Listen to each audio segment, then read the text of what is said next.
Bonjour, laissez-moi vous dire que le Coran est loin d'être tombé du ciel comme certains affirment.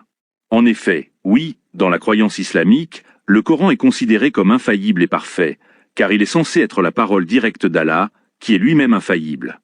Les musulmans croient que le texte du Coran est préservé sans altération depuis sa révélation et qu'il contient une guidance divine pour l'humanité. Le Coran serait, selon eux, la parole d'Allah, révélée au prophète Mahomet par l'intermédiaire de l'ange Gabriel. Cette révélation en langue arabe s'est faite progressivement sur une période d'environ 22 ans, entre 610 et 632 de notre ère. Mais voici, un gros problème se pose, l'écriture arabe n'était pas encore complètement développée en 632, à la mort du prophète Mahomet. Posez-vous des questions.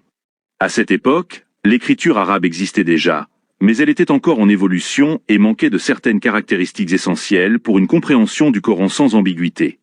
Il y avait, à cette période, absence des points diacritiques et absence des voyelles courtes. Autrement dit, l'alphabet arabe primitif à l'époque de Mahomet ne distinguait pas certaines lettres qui se ressemblent visuellement, cela pouvait entraîner des incertitudes dans la lecture. Ce qui implique des interprétations, des possibilités de variantes donnant une lecture imparfaite du Coran. La façon dont il est lu et compris aujourd'hui a été influencée par l'évolution de l'écriture et des conventions linguistiques à travers l'évolution de l'écriture arabe, à travers des centaines d'années. Mahomet n'avait pas le Coran avec une écriture complète à son époque, c'est indiscutable. Une question se pose. Comment se fait-il qu'Allah choisit une langue incomplète pour écrire son livre sacré ?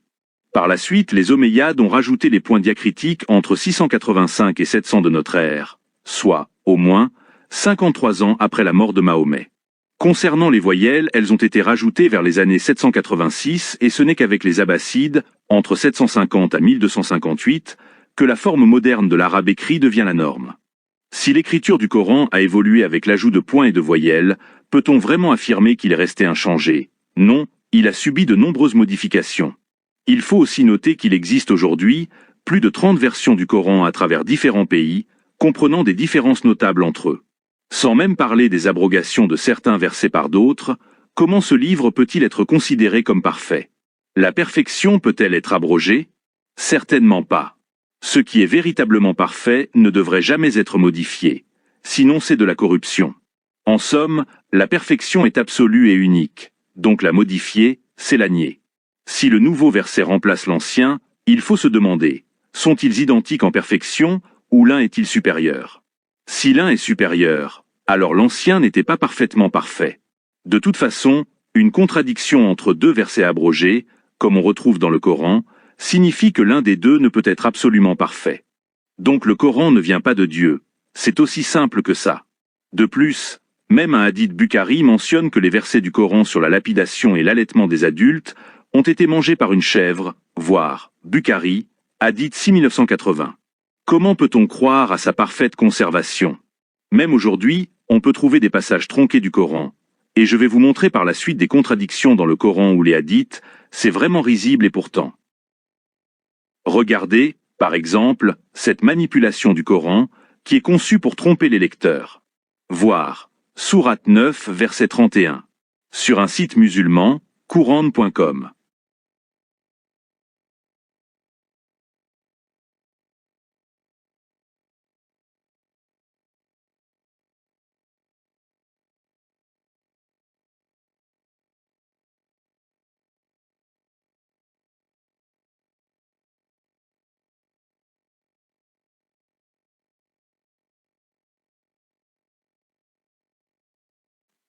Ils ont pris leurs rabbins et leurs moines comme seigneurs en dehors d'Allah et le Messie fils de Marie. Plus bas dans la traduction française ou anglaise, il y a falsification du verset en arabe et c'est là que se fait la tromperie, il est mentionné. Ils ont pris leurs rabbins et leurs moines ainsi que le Messie, fils de Marie, comme seigneurs en dehors d'Allah. La raison de cette tromperie est simple. Dans le verset en arabe, il est clairement établi que le Messie est placé au même niveau qu'Allah, ce qui constitue du shirk. Or, en islam, le shirk désigne l'association d'autres divinités ou partenaires à Allah dans l'adoration, un péché considéré comme le plus grave dans la foi islamique. Pourtant, certains tentent de dissimuler cette réalité par de mauvaises traductions. Mais alors, même Allah, ferait-il un péché ? Dieu peut-il vraiment pécher ? Un autre exemple, dans le Coran est la sourate 4 verset 34. Voulant adoucir les propos d'Allah en arabe, le verset en français ou en anglais mentionne. Si vous sentez une mauvaise conduite de la part de vos femmes, conseillez-leur d'abord. Si elles persistent, ne partagez pas leur lit, mais si elles persistent encore, alors disciplinez-les doucement. Le véritable sens du verset mentionne clairement « Si elles persistent, frappez-les ». En anglais, l'expression « strike them » signifie bien « frappez-les ». C'est sans équivoque. Pourtant, pour adoucir le Coran, certains traducteurs modifient et manipulent le sens original des textes en arabe afin d'en atténuer la portée dans les traductions. Il y a donc une véritable altération des mots arabes du Coran, tout cela dans le but d'édulcorer le message et de le rendre plus acceptable. Un exemple est celui-ci, sourate 19, verset 33, Jésus parle de sa mort. Le texte dit clairement « Le jour où je suis né, où je mourrai et où je serai ressuscité ». Pourtant, certaines traductions modifient « mourrai » en « serait élevé » pour éviter l'idée que Jésus est mort, ce qui va à l'encontre de la théologie islamique qui affirme qu'il n'a pas été crucifié. Il y en a bien d'autres, mais je vous laisse à vos recherches. Si vous êtes musulman, je vous invite à prendre connaissance de ces manipulations afin de voir cette grande imposture se manifester devant vos yeux. Deuxième partie, versets du Coran et hadiths contradictoires, voire absurdes. Je vais vous présenter quelques versets du Coran et des hadiths qui défient la logique et se contredisent entre eux. Vous y verrez des incohérences flagrantes, accompagnées de brefs commentaires pour mieux les comprendre. Si vous êtes musulman, ne vous contentez pas de me traiter de facho ou d'autres insultes. Ce que je vous expose ici, ce sont vos propres textes, issus du Coran et des hadiths Sahih Bukhari ou Muslim, qui font autorité dans votre religion et tradition. Les références sont là, vous pouvez les vérifier par vous-même. Et si vous pensez que je mens, alors montrez-moi où sont mes mensonges. Pour ceux qui débattent avec des musulmans, je vous encourage vivement à utiliser ces exemples. Face à ces contradictions, ils n'auront d'autre choix que de fuir en courant. Allah implante des montagnes dans la terre afin qu'elles ne branlent pas, mais dans une autre sourate, tu verras les montagnes, tu les crois figées, alors qu'elles passent comme des nuages. Je reste sérieux ici. Comment est-ce possible, une telle contradiction venant d'Allah? Allah et ses anges prient sur le prophète. Si Allah prie, cela soulève une question théologique. À qui Allah adresse-t-il sa prière? Dans la compréhension classique de Dieu dans l'islam, Allah est tout-puissant et autosuffisant. Il n'a besoin de personne et ne dépend de rien. Or, prier implique une forme de demande ou d'adoration. Si Allah prie, cela suggère qu'il est en relation de dépendance envers quelqu'un de supérieur. Dans ce cas, le prophète Mahomet, ce qui est incohérent avec l'idée d'un Dieu absolu et souverain. Les musulmans répondent généralement que le mot utilisé en arabe, yusali, ne signifie pas prier au sens où les humains prient, mais plutôt bénir ou accorder des louanges. Cependant, le même verbe est utilisé dans d'autres contextes pour signifier la prière rituelle. C'est cette ambiguïté qui entraîne la contradiction apparente. L'orgueil est interdit aux créatures. Le Coran condamne l'orgueil à plusieurs reprises et le considère comme un péché grave. Sourate 31 verset 18, « Et ne détourne pas ton visage des hommes, et ne marche pas sur terre avec arrogance. Car Allah n'aime pas le présomptueux plein de glorioles. » Sourate 16 verset 23, « En vérité, Allah n'aime pas les arrogants. » Satan, Iblis, lui-même a été chassé du paradis pour avoir manifesté de l'orgueil, en refusant de se prosterner devant Adam. Sourate 2 verset 34. Mais Allah est appelé Al-Mutakabir. Paradoxalement, l'un des 99 noms d'Allah est Al-Mutakabir qui signifie le superbe, l'orgueilleux ou le très-haut. Ce terme vient de la même racine que takabur, l'orgueil, qui est pourtant interdit aux humains et associé à Satan. Un jour pour Allah est égal à 1000 ans pour les hommes, et voilà dans une autre sourate qu'un jour égale à 50 000 ans pour l'homme. Qui peut dire que ce n'est pas une bourde, une erreur commise par Allah? Allah fait des miracles en envoyant son messager durant le voyage nocturne, mais quelques versets plus loin. Allah n'envoie que des miracles à titre de menace? Sans commentaire. Iblis ou Satan, est-il un djinn ou un ange? Ici, la science du Coran nous explique que le lait pur est un produit fait à partir d'un mélange de sang et d'excréments. Sans blague. Mahomet dit ici que lorsque l'appel à la prière se fait entendre, Satan s'enfuit en lâchant des pètes pour le son de l'appel.